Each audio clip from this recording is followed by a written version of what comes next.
Okay, good afternoon, good morning, and good evening, depending on where you are, to QuaranCon 2022.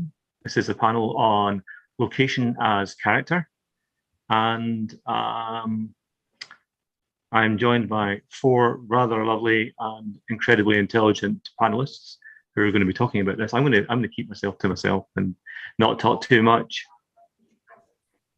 Oh, just a second. I've got a sound thing. Trust me. There we go. And we're back. Okay, so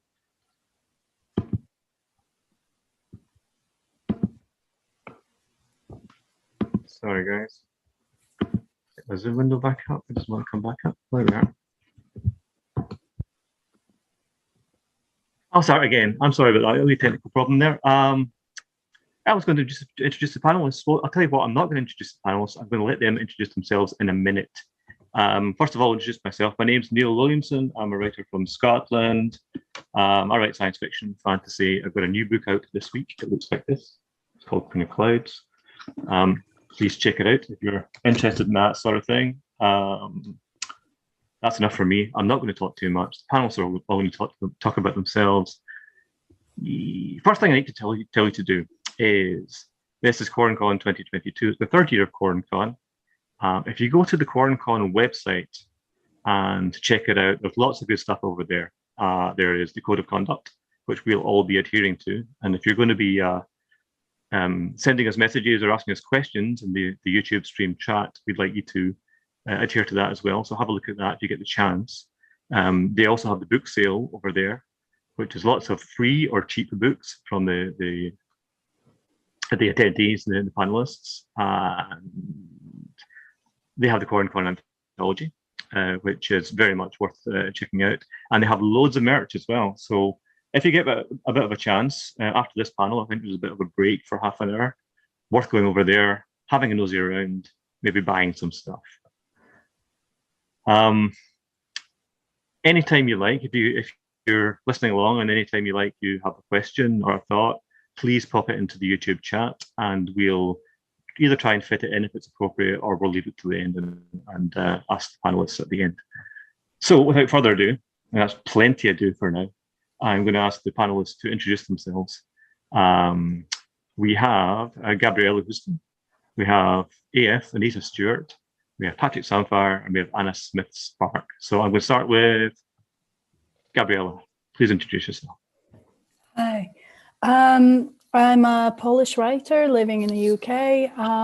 I write Slavic folklore-inspired fantasy for adults and children. So my adult book is called The Second Bell, and my children's book is called The Wind Child. So, fantastic. Thank you. That's all for now. All right, Anna. Oh, goodness. So, hi, I'm Anna Smith-Spark. I write sort of grimdark epic fantasy, and I do have a great interest in landscape and location. I'm very into describing those. So my books are The Good Broken Knives, Tower of Living and Dying, and the House of Sacrifice, and the lovely landscape. The lovely setting behind me is in fact a fan art picture illustration to one of my books, so it's rather cool. Awesome. Okay, Anita. Hi, I'm Anita Stewart, right under A.F. Stewart. I've written the Saga of the Outer Islands trilogy, which is a lot of location in it. There's a ship, islands, a lot of seafaring stuff. I've also written this book, Visions and Nightmares, which is in the book sale, so go check it out. And there's a lot of location in that too. There's a Alice in Wonderland story, various other things as well. So that's me. Grand. And lastly, but not leastly, Patrick. Hi, I'm Patrick Samphire. I write science fiction and fantasy for children and adults. And if I was more organized, I would have somebody. This is my current adult series. It's what I call an epic fantasy mystery. I haven't got any of my children's ones with me. Yeah, that's about it. Fantastic. All right, thank you very much. So let's crack on. The title of the panel, location as character. We're going to be talking about locations that step forward from just being mere setting and become something more instead. So I'm going to ask you all, I guess the basic question is, when does a location become characterful? What makes it so? And if you have examples, that'd be a really cool way to get the idea rolling in people's heads. Let's start with Anita. Well, I guess location becomes a character when it becomes more prominent. Like with my Saga of the Outer Islands, the ship is actually sentient, so it's a character. It interacts with the captain quite a bit, and there's a lot of there's a lot of stuff with the sailors and them doing stuff on the ship, and so it becomes part of the environment, the atmosphere, the ambiance as well. So I think it's when the location actually becomes very prominent, when it becomes character. Okay, Gabriela, do you want to continue?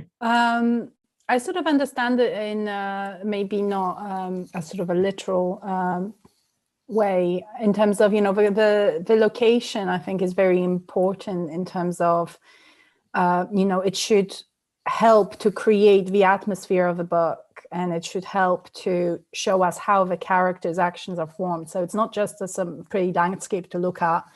It's so in the Second Bell, I set the story in two tiny communities in a sort of far off mountains, kind of Tatre alpine sort of landscape. And the reason I did that was to kind of show the sort of more contrast the really claustrophobic feel of the community, and that expansive landscape around them dictated basically every part of their life. It dictated how they had to relate to each other, how much they had to rely on each other. And even though it seemed so expansive, and what we feel as kind of freedom, this freedom feeling, it made it quite oppressive. So I think in that sense, you can sort of tailor your landscape to the feeling that you want the book to have. And I think that the characters really have to relate to their setting on a very visceral level. Cool. Anna. Yes, I think I agree with Gabriela quite a lot on that. I mean, for me, actually, the landscape and the setting is what comes first. So when I started writing The Court of Broken Knives, I had started writing people in a desert, and it was the description, the significance was the desert. And there's a scene quite early on where it rains in the desert and the desert comes into flower. And that was kind of hugely important for actually helping me understand what the story was and what the characters were. And then the city, obviously, So Lost was kind of, I knew I had to write the city. The city was there before the inhabitants of the city were really there. And at first, the inhabitants of the city were simply kind of sort of, like little computer game icons moving around the city. And I was discovering the city and exploring the city. So the locations were very much embedding the whole sense of the world and the whole sense of what was going on in the book, the emotions the emotions the characters were experiencing in the book, were kind of I discovered them through discovering these landscapes. So, and then later when they go to Mazzolini, which is the landscape that's behind me in my setting, that's actually based on two real places which have huge significance for me. There's a tiny little scene which is just me describing two places, both in Britain, which have vast significance to me. And the way the characters were moving through that was really really important to me, and really sort of getting a sense of where they were going and what was happening from then on. So it's interesting because some fantasy, epic fantasy, is really rooted in the landscape. Actually at the moment I'm reading my son The Lord of the Rings, and we're also watching Lord of the Rings films, so I'm kind of absolutely saturated by that kind of, just how much Tolkien is doing landscape, and how the landscape is he's way more interested in describing his landscapes and his cities and his different places that they go to than he actually is. That's what he's invested in. He's completely, and he's not really invested in the characters. He's got no actual investment in Boromir and Legolas and Gimli. What he's invested in is the landscape that they're moving through and what it is that they're seeing. And that, similarly, something like the Book of the New Sun, it's all about the world that the characters inhabiting. and the world is totally shaping things. Well, there's something else like the Malazan books. The one sense you never really get is landscape. You get a real sense of different cultures, but you have no real idea what the landscape looks like at all. You get this, we're in a desert, and we have desert cultures, we're in the mountains, and we have mountain cultures, but you have no real sense of what the world looks like. And which, I mean, I'm not saying one is better than the other, but for me, the landscape is absolute, the location, the kind of, the way it shapes the whole way the characters are behaving, and the way the characters are feeling, and the way it embodies their responses to it, embodies how they feel, is absolutely crucial to me. Ruby. All right, cool. Patrick. Yeah, I was trying to think back on books I'd read recently and see whether I thought that they kind of met the definition of locations being characters, and I kind of came to the conclusion in some way that all locations are characters, in terms of, I would define a location as a character if the protagonists of the story interact with it and are changed by it in some way.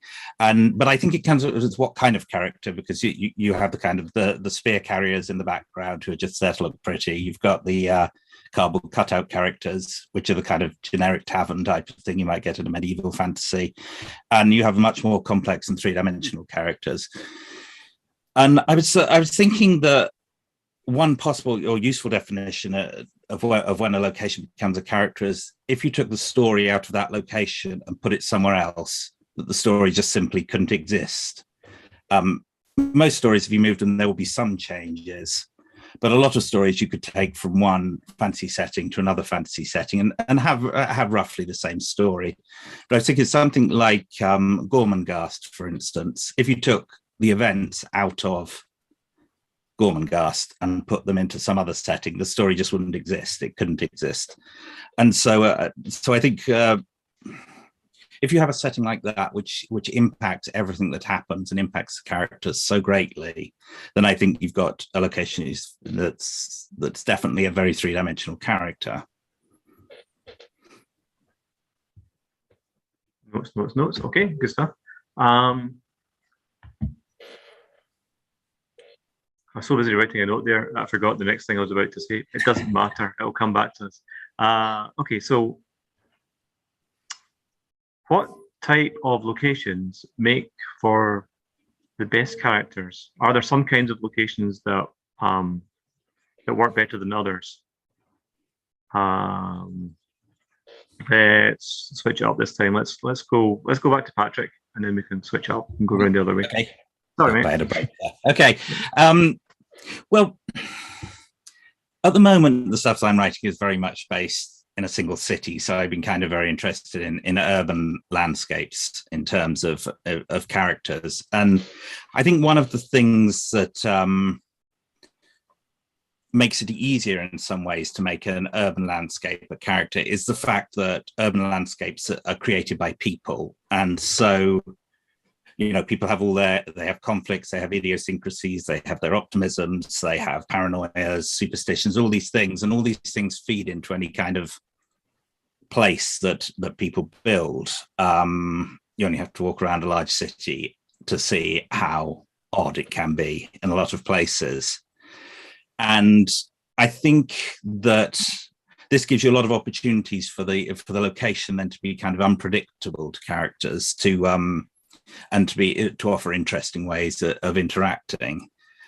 So I think that I wouldn't say necessarily that cities are better locations, but in some ways they're easier locations to turn into characters because of this complexity and strangeness that people bring to everything they do. Yeah, I think that's an interesting point. But I'm not going to answer it. I'll get Anita to add her thoughts. I think it kind of depends on the story, really, what location works best. Because, like with a horror story, rural locations work fabulously because you can have like they're alone, abandoned, creepy buildings, strange little cornfields that give off weird vibes and things like that. But but say with sci-fi, you would need a spaceship confined, closed in, claustrophobic atmosphere to make a good location, or a space station even, with the busy sort of vibes on that. So I think it really depends on the story as to what location works best. Yep. Gabriela. I think the best sort of locations are the ones that offer very clearly delineate the limits of a character's existence within a story. So in Robin Hobb sort of books, there's I forget the name of that location. It's River Traders, I think, that sort of trilogy of books. It's basically there's this toxic waters, toxic marshes. Things change over time. The environment affects the people, and how the sort of, children are born with kind of sort of reptilian sort of characteristics. So the people who live within that sort of environment are very, very clear on the limits that the environment imposes upon their existence. So they create a kind of almost symbiotic relationship. And I think that can be any kind of landscape, as long as you very clearly show how it affects the characters. So if it's an urban landscape with loads of high-rise buildings very close together, no greenery, and it can offer like a sense of isolation, or it can offer like a sense of lack of privacy, maybe, if there's like, basically depending on the intention of the author, you can sort of manipulate that to serve your purpose. But I think that it doesn't matter if it's urban, if it's sort of nature based. It's more about how it affects the characters' lives, and it has to be quite clear, I think, if you're trying to sort of create a meaningful location for your book. I think you have to show how the characters interact with it. And Anna, lastly.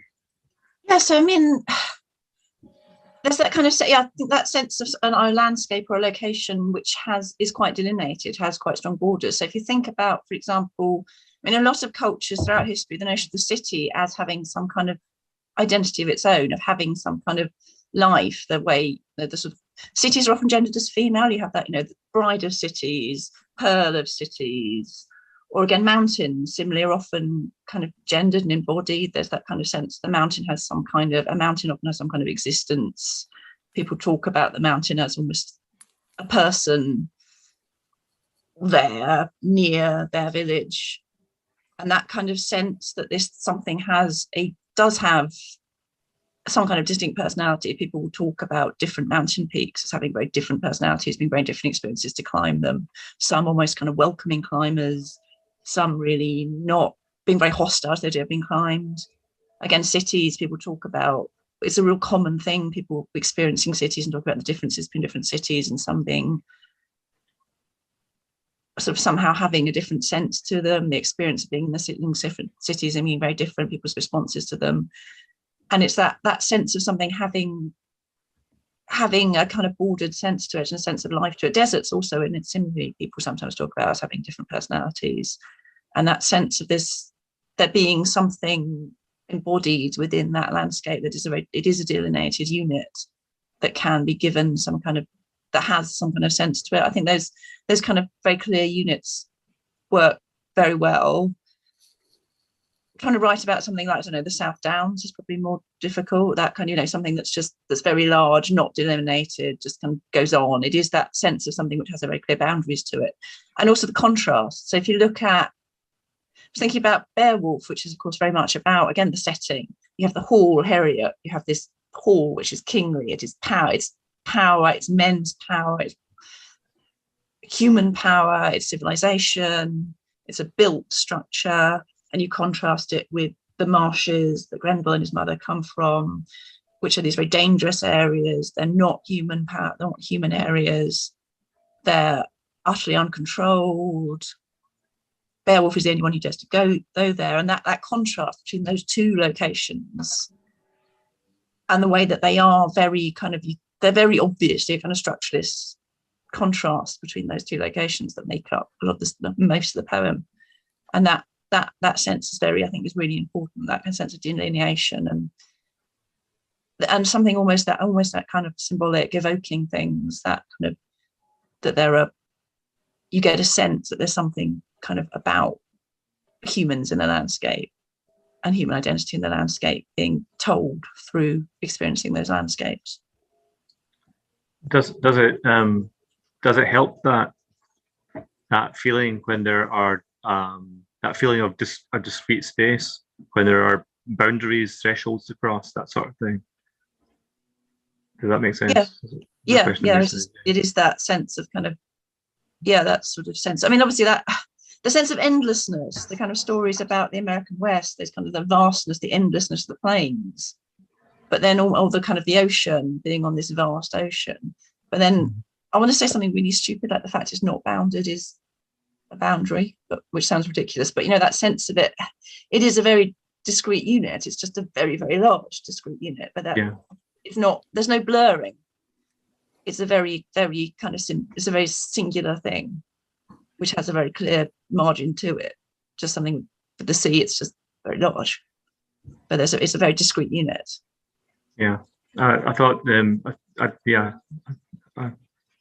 it's an interesting point. I also liked your point about our tendency to naturally gender places and characterize places in our head, but I'm going to come to that later on in the questions, so come back, we'll circle around to that. For now, I want you to put your writing hats on, which you already had, obviously, but imagine your writing hats, let's stick them on. As writers, how do you go about imbuing your locations with character? What are the, if you were to trying to describe to someone how to do that in their own work, what would you tell them to look out for? And we'll start with Anita, in this case.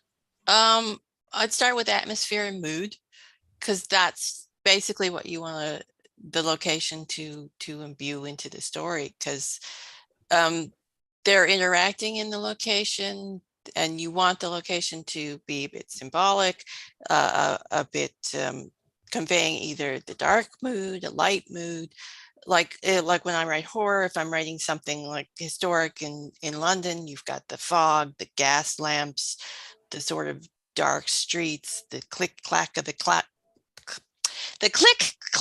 cobblestones, and to give that sort of historic atmosphere, that creepy vibe that you want when you're writing a historical Gothic sort of horror story.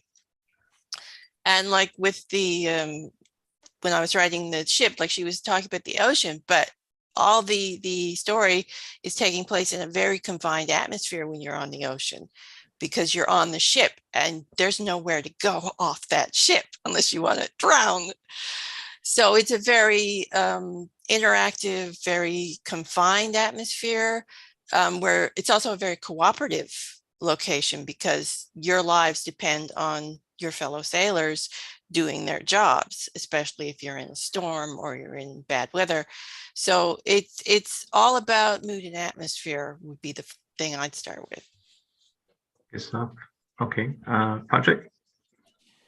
Yeah, I think I come to stories probably with the character and the story itself first, rather than locations. And so I'm tending to think of what I want the story to do overall, and then also what I want each scene to do, and what conflicts, what changes within each scene. And so when I'm looking at where it's set, that's all part of it. It's how can this influence it? How does it make something more difficult or easier, or change the direction that things are going? And then I tend to kind of think about, again, because I'm working mainly on urban stuff in the last few years, so I will tend to think, who is here? What kind of people are there? What's their history? What kind of place might they have created? And I tend to also look a lot for the absurdities of a situation. I think you can build up a lot of location by looking at these strange little absurdities that exist in every place. so that's kind of how I start to look at it. And so the location will come then after I've decided what I want the characters and the story to do, and then it'll be, like I said, what's the best place to kind of make this more interesting, to make this deeper scene than it would have been otherwise, and also to make it memorable as well. Absolutely. Okay, Anna. Yeah, so for me, as I said, the landscape does always, well, the setting always comes first. What usually happens with me when I'm writing, in fact, is I'll experience a particular landscape, a real landscape, and want to write it. I want to describe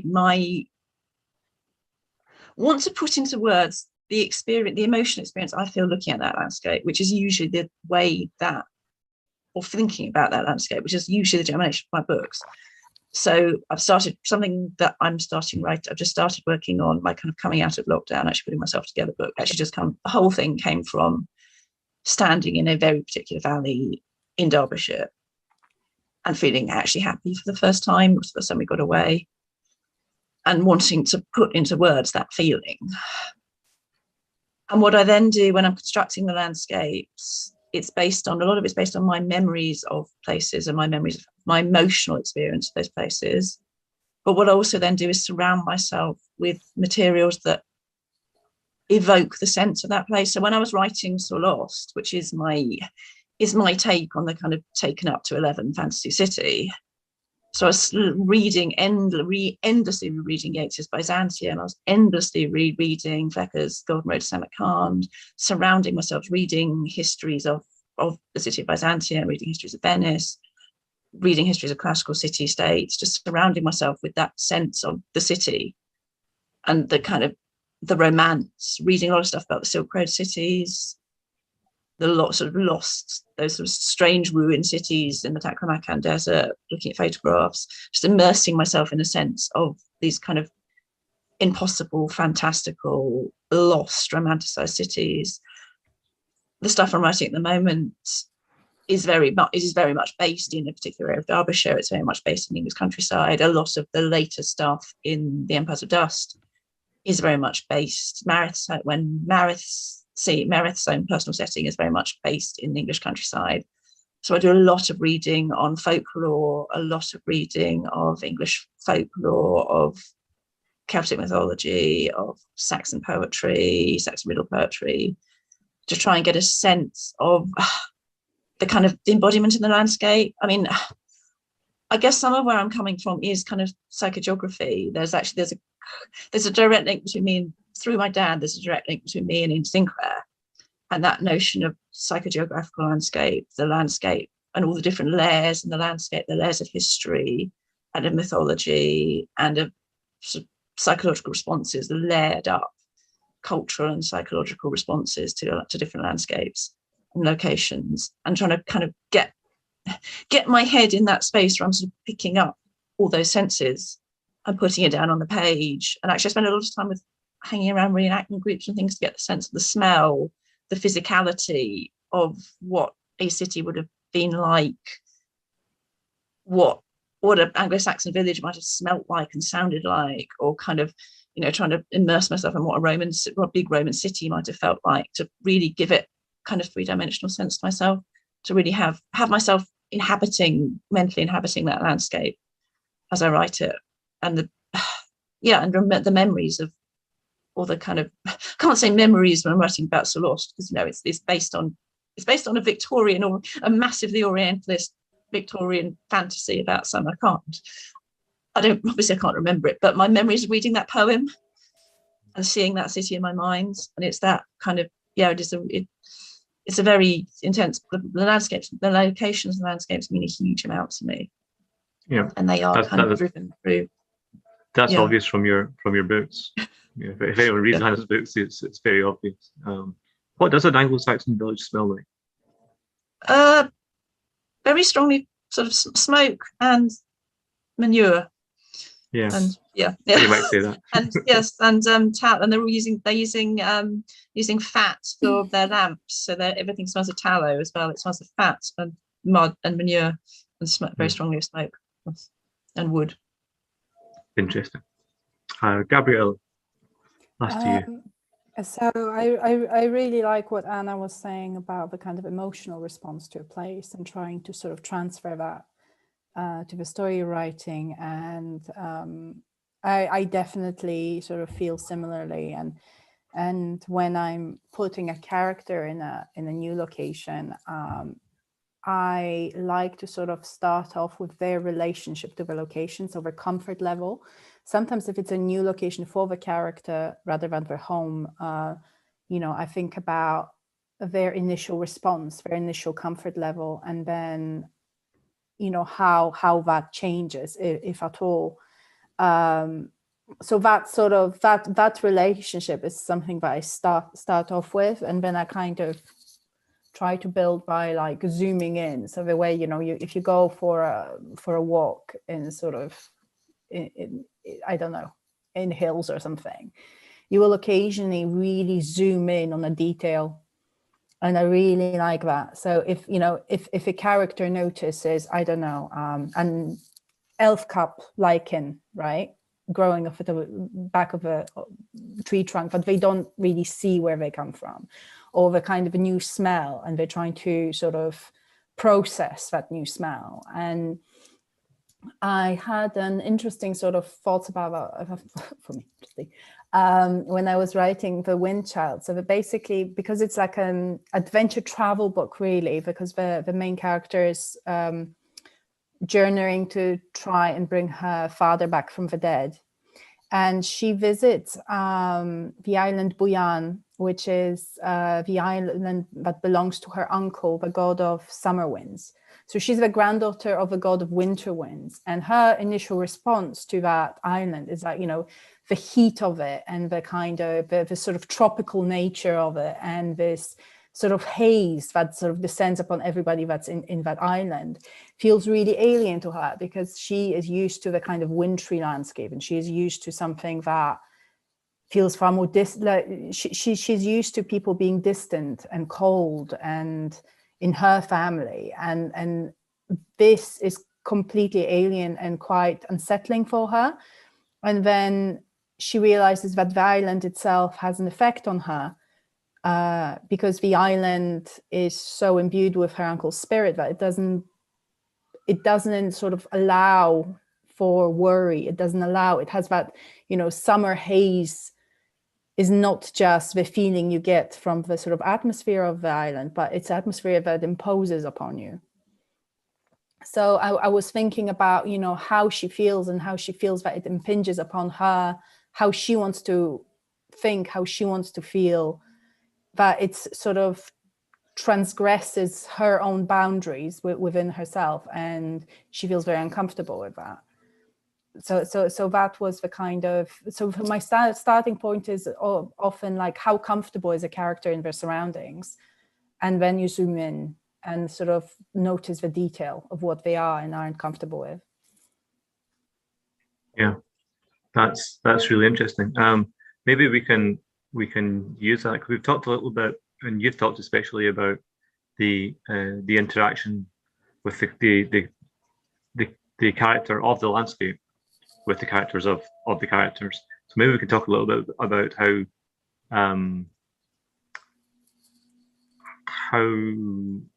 the characterful location can help drive the story. What things you can do intentionally, so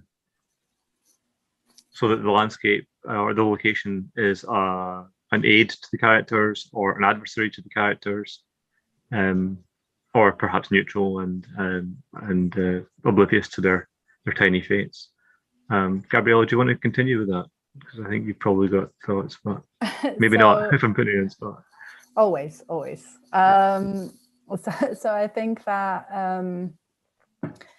in fantasy especially, we have a very wide scope for how we can interfere with the landscape, in terms of, that you can so you think about what the character does and doesn't have influence over in the landscape. And then you can, if you want to, stretch those boundaries within the rules of the world you're creating. So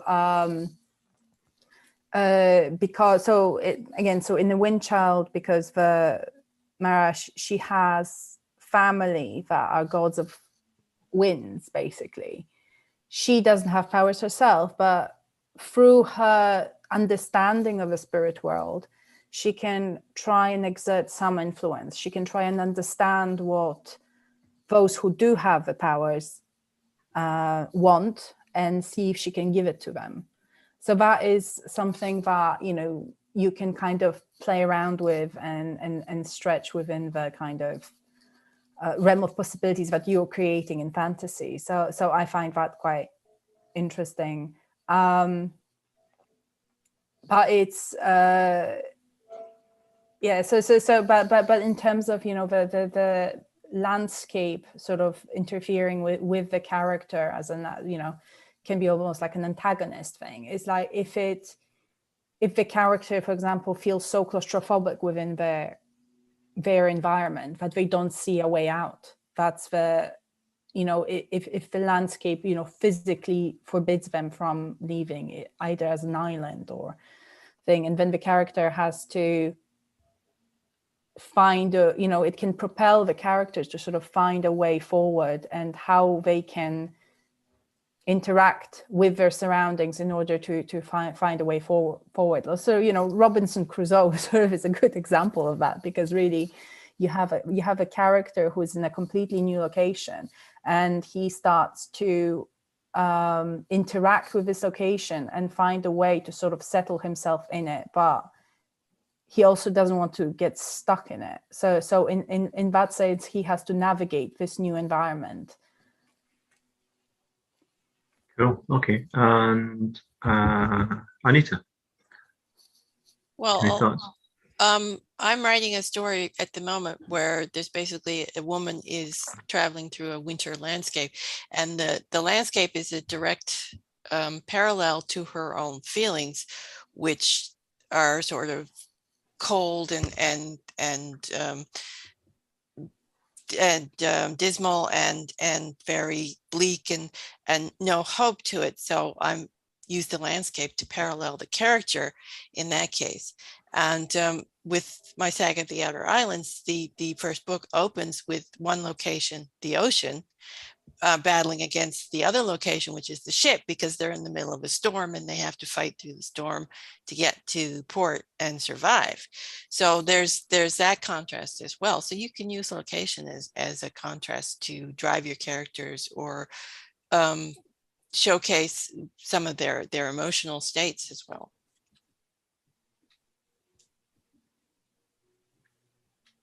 Great. Patrick.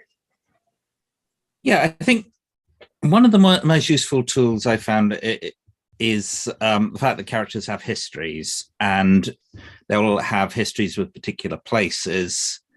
And it doesn't have to be an exact place; it could be a type of place. And how they will interact will feed in quite a lot to their previous experiences. Book I'm writing at the moment, the character comes from a very poor background, and he has a lot of subconscious resentment against wealthy people who he considers to, you know, be responsible for the poverty.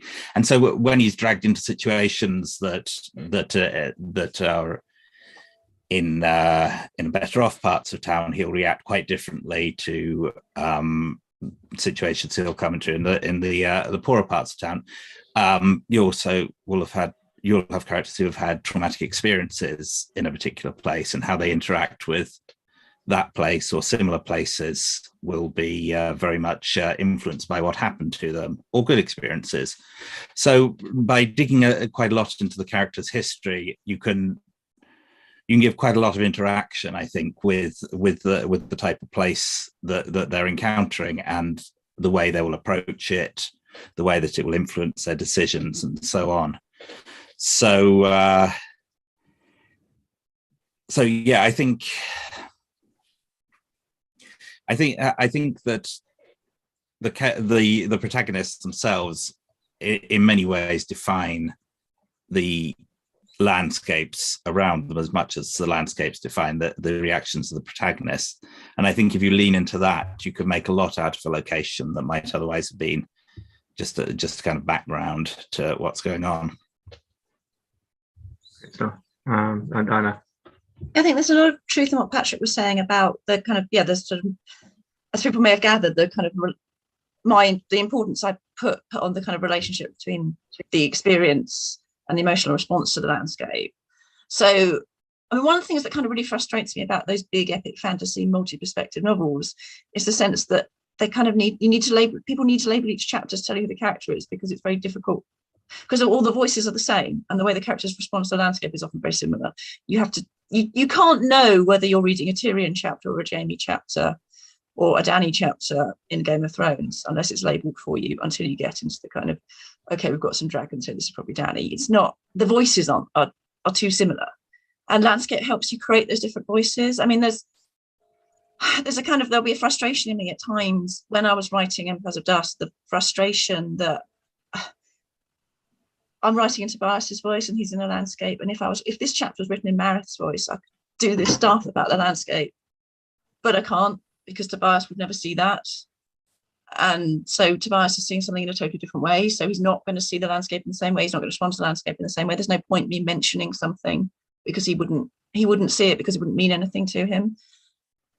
So yeah, there's that, using how different characters see the landscape. You see the setting they're in, what matters to them, what it is that, what registers to them and why. Or there's the kind of the lovely thing where you've got two characters in the same location and totally different things might register to them, the same way that kind of experience of if you're just walking down the road with a friend, somehow they might see something totally different to you. And it's almost that kind of, were we just walk down the same road, because what you saw and what I saw is so different, and how I felt about it and how you felt about it is really different. And that, but then also using one's own memories. So actually I do quite a lot of workshops with children, and I talk to them about helping them with their creative writing. And I kind of say to them, think about the difference between walking to school one morning and it's a bit of a miserable cold morning, and you've got a bit of a miserable day ahead of you because you've got, I don't know, maths and PE, and you had an argument with your friend, and it's Tuesday and you're already really tired, and how you feel about that walk compared to the same walk the first day school went back after lockdown. The joy you might have felt that actually you're going back to school, and to remember those different times to explore the same landscape, or to think of, again, because I'm kind of trying to get people, I really want to get away from that sense of, you have to experience it, because a lot of us, are never going to experience that. Actually, I remember a children's author called Catherine Rundell saying she wrote a story set in the Amazon jungle because she had this amazing holiday in the Amazon jungle. It's like, that's a way to tell every child who's watching this video right now, they could never be a writer if you can afford to go on holiday to the Amazon to be able to write about the Amazon. But you've that maybe been in a greenhouse and it was really hot and damp, and the smell and the sense of it, or maybe you've just, maybe you're in the greenhouse in B&Q, or that maybe you're in a really, really big Asda and it's in really massive, and maybe you can think about that, about how a massive, massive, massive cathedral might feel, because you're probably more likely to have been in a massive Asda than you are to have been in St. Paul's. And that, taking your own experiences of very, very mundane places, but how they made you feel, your own daily experiences of kind of being in a massive train station and you're on platform 15, and how that feels of like, this place is so fucking big and I've got to run through it and I'm lost and I'm about to miss my train, and scaling that up to kind of, okay, this is me and trapped in some vast, massive fantasy cave with a dragon. Because I do know actually how that feels, because it has been fairly real to me, being in that kind of horrible experience of having a massive panic attack in a station or something, and bringing in your own memories and your own life experiences of just being in the world. I walk a lot to experience different weather conditions. I walk around being rained on. I don't have a car, so I have to walk all the time anyway, which does kind of okay, this is how it feels to live in a pre-modern age, just walking around everywhere. You don't have that getting in a car. It's freezing and you've got to go to the school run. Well, you've got to do the school run and it's freezing. It's kind of, and that does feel very different to picking your children up on a nice sunny day. And that, just remembering that, feeling that, and scaling that up to a kind of fancy setting. And I read a lot of travel writing as well. I always read the travel section, read a huge amount of different travel writing to get that sense of different people's responses to different places and to being somewhere different, and then my take on their take on it. Yeah. Okay. That's really interesting. I'm going to pause there just for a second because the mods have put into the chat, and don't forget to put your questions in if you have any in the chat. If you do have questions, they take a few seconds to filter through to us, so there will be a bit of a lag. So get them in now, and we'll try and deal with them. I've got a few more questions anyway to see us to the half hour, but I certainly would welcome anyone who's watching has got any thoughts you've got, any questions you've got for the panelists. Does location as a character work better in some genres, or can it be used anywhere? It's a question. Anita. I think it can be used anywhere, although it does work better in some genres than others. I mean, because you can use location to convey a lot of things in any genre, but it is often quite prominent in horror or in sci-fi and fantasy, because part of the atmosphere, the world building you're doing is location. So it's more prominent in some genres, but I think you can use location as character in most or even every genre. Patrick? Yeah, I'm inclined to believe that it's kind of important in every genre. I haven't read every genre, I guess, out there, but I think everything I've read, from detective novels to romance to fantasy to science fiction to literary fiction, the location can be a really important part of all of those stories. And in science fiction and fantasy, maybe we push the locations, and in horror, we push the locations much more forward. But if you're taking a romance set in a grand house in the Regency, that's quite different to a romance set in a coffee shop in the local town. So location makes a lot of difference to stories, I think, in pretty much every genre. It's just we have a tendency to make everything a lot bigger in speculative fiction. Yeah, I'm actually going to double this up to another question that I had for a little bit later, which is that, do you think as fantasy readers and writers, we're especially open to exploring location, exploring unfamiliar worlds? Is that something we really look for? Still with Patrick. I think some of us do. I mean, people are driven by different things when they're reading.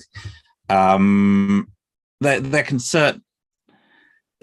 are certainly stories where people rave about location, and there are other stories, and I think Anna mentioned some earlier, and she's talking about Malazan is not really a location-based story. People absolutely love it, but no one's ranting, I don't think, about the locations there. So I think we're open to it, but it's not necessarily a requirement. And a lot of the big name fantasies from the 80s and 90s were very generic locations. But then you get others that location is absolutely central. So yeah, I think we are very open to it, but I don't think we're necessarily required to make it more prominent. Gabriela? I mean, I think that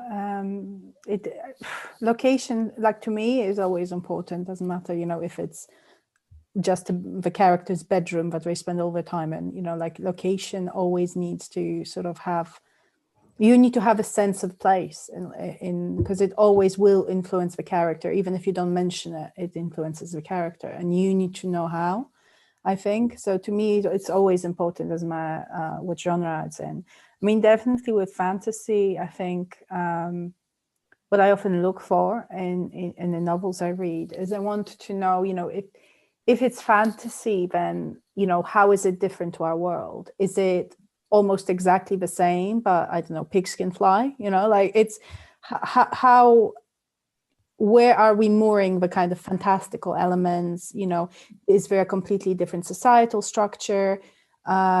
Is the society sort of different because the world is different, because you know, they have different sort of natural resources, you know, things like that. So even if it's exactly like I don't know, medieval France, right, landscape with a kind of a palace, you know, a castle somewhere and just farms as far as I can see, like, you know, I would just like to get a sense of that and like how it relates to the characters. But definitely with fantasy, you have more scope to experiment with mixing things that, you know, don't or can't happen in a world here, but can influence the character's journey in a different way. Yeah. Okay. And Anna. So yeah, so I guess I mean, trying to come back to the notion of the location as a character. So yeah, I mean, it's true that for me, most good books will have a sense of being rooted in the landscape. That the kind of, there is that kind of quite throwaway kind of element in fantasy and in crime, where there's that kind of, you know, there's sort of kind of, well, we're going to set this on a small island, we're going to set this in medievalia, and that it is a very kind of just totally generic cardboard cutout background, which is not of, I don't find that kind of writing particularly interesting. It's the kind of, there always has to be some kind of sense of a rootedness in this place that is convincing. I mean, I think Malazan Empire is a convincing place. You don't have no sense of what it looks like, but there's a sense of it. It obviously exists very clearly in Erickson's imagination. He's just not particularly interested in describing it. While there's something, I mean, I talked about the Book of the New Sun and similarly Viraconium. Now I could bore on about Viraconium for months, but in both of those, the world in Viraconium, the city, and in Book of the New Sun, the whole world that we're going through, is that, and similarly Gormenghast, that those books are about those places. They're not about the characters. They're about those places. The Book of the New Sun is just some guy wandering around through a completely insane landscape, and that kind of horror, as you begin the sense of horror of the kind of the dying earth tropes, with the sort of sense of that dying earth, the realization in both that and Viraconium, what's actually going on here. And actually the kind of Mark Lawrence's Broken Empire does that a bit. There's this wonderful bit. I once read a very funny interview with Cars guy, musician, Gary Newman. And he said he wasn't until he got through the final, he got right to the end of the third of the Broken Empire trilogy, and he realized it's meant to be post-apocalyptic Europe. And you're like, oh my God, how did it take you? But that kind of horrible sense you get a couple of short, when you're first reading Broken Empire, you're like, oh my God. And yeah, that lovely bit when you're like, okay, he's talking about the UN headquarters, isn't he? And that sense of that kind of the world as somewhere that you are, that sense of the world as having someone's put a lot of thinking into this, and that kind of, Mark Lawrence does it with a lot of humour actually, but Gene Wolfe is obviously, you know, he's the weirdness of that world, and the Viraconian, the city of Viraconian, and similarly the city of Ambergris in the City of Sense and Madman. It's just so, it's not about the story, it's just about that world as character. And that, I think, is something that fantasy and the kind of new weird and folk horror do in their different ways do intensely well. Kind of, again, the kind of classic folk horror Doctor Who, but it's not really about the story. The story is some kind of the Doctor's running around from the stately home, the weird Gothic state manor house, to the stone circle and back, and he's running, and he and his companion doing a lot of that running around, because it's not about that. It's about the recreation of the wonderful Victorian Gothic stately home with its completely insane inhabitants,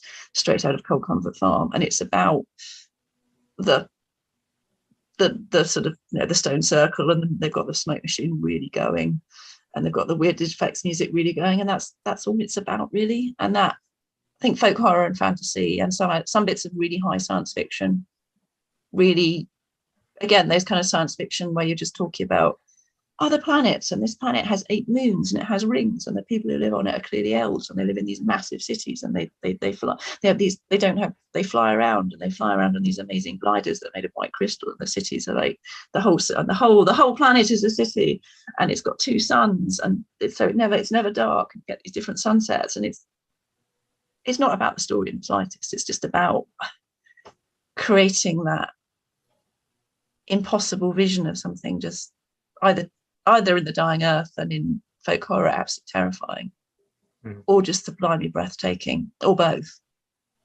and just being there. And that, I think, is why fantasy and science fiction and horror particularly that kind of notion of landscape as character, location as character, is really important in it. I think there's some really good examples there, Anna. Ambergris is one that came to my mind. If you've ever read those stories, it never leaves you. Well, what's interesting about Ambergris is you kind of get the feeling he never really knew he didn't know what he had this amazing city, and he writes these stories about amazing city, and then someone's like, right, we're a novel, and he's like, well, I don't know, I have no idea what the story is, I have no idea what the characters are, it's just this city. I could write you 300 pages of someone wandering around this city and this most amazing bit of travelogue, and someone's like, well, that's not very interesting, is it? What's the plot? So he ends up infringed with that whole, okay, I'm going to put a crime novel in here because then that's like a plot I can stick into my city, and he doesn't really know what to do with the city, but the city's just so amazing that he's got to write about it. I think he certainly had a lot of fun exploring that city for himself. City of Saints itself is essentially a collection of stories and novelettes and novellas and other bits of paraphernalia. We've had our 5-minute warning, so we've got 5 minutes left. I've got a kind of final question that we can chew around on in a minute, but this is your last chance for any audience questions, if anyone's got any at all. We'll keep an eye on the chat window. Couple of questions. All right, let's go with this one first. What's your favorite location in your own fiction? We'll start with Anita on that. Oh, that's a hard one. Probably the Isle of Bones, though, from my Saga of the Outer Islands, because it's just this little tiny island in the middle of this nightmare part of the world, and it's where all the bones wash up, and it's where the goddess of the moon lives, and it's just this little tiny nondescript place, but it's got a lot of power to it. So awesome. Patrick? I mean, I'm just going to say that the whole city in the series I'm writing, my Manic Thorn series, it's such an idiosyncratic, I've used that word before too many times, and confusing and characterful place that it gives me almost unending opportunities to do things within it, and to put the characters into places. So yeah, I think that is my favorite. Excellent. Anna? Okay, so I talk all the time about the scene with the salt marsh and the little headland, the Cornish headland in Godbroken Knives, which I often read that scene, often talk about that scene. So there's a salt marsh, which is the salt marsh between Dunwich and Walberswick in Suffolk, and then they go up into a headland, which is a headland in Cornwall. And I always talk about that scene, so we're not going to talk about that scene. I haven't talked about that scene in many, many interviews, but there's related to that, the Mouth Selene, the castle tower that Mareth is living in briefly at that point when he goes out into that landscape. It's called Mouth Selene because it's called the Tower of the Sparkling Sea. And the name comes from the effect. My memories of standing on the coast path in Cornwall, looking at the Atlantic, and the sun is striking the waves, and that effect of silver light dancing on the waves. So the whole of that tower that Mareth is living in, that it was the only place he's happy and that he then destroys, is me trying to somehow embody in a building, and in Mareth's response to a building, my own sense of memories of my childhood of watching the sunlight on the waves of the Atlantic on holiday in Cornwall, which somehow for me is probably the most, I cannot begin to convey the emotions that ssomehow inspires in me. So that tower is only there so I can talk about that Saliot, to spine, the word Saliot, to spine, to sparkle, like the water, like lights on the water of a choppy sea, which means so much to Gareth. Yeah. And then in the end, he has to destroy it because it's the only time he's ever had happiness. So that actually is my favourite location, because that there's something in there about my feelings about so many things that I can't even begin to explain. So that building is only there for that word. Yeah. And lastly, Gabriela. So my favorite landscape I did, I think, is in The Second Bell. There is a part where the one of the two main characters, Salka, is banished for sort of breaking the rules of her community for 3 months in winter to a sort of very high point in this, again, alpine landscape. And it's a landscape that is very beautiful to a casual observer. It's, you know, this expanse of mountains in winter, the pristine snow, the clear, crisp air, but it's very unforgiving. And it's her time there, it's all about survival. It's not about the beauty of a place. It's about her relationship to it, and how, without the eyes of her community on her, when she's so desperately isolated, how she will come to view the rules of her community, and how she will how her thoughts about her place in her community will evolve while she's trying to just basically survive for those 3 months. Fantastic. And I think that's a good place to end. We've reached the end of our time. Thank you all for taking part in the panel. It's been a fantastic discussion. Thank you everyone who's been watching on the other side.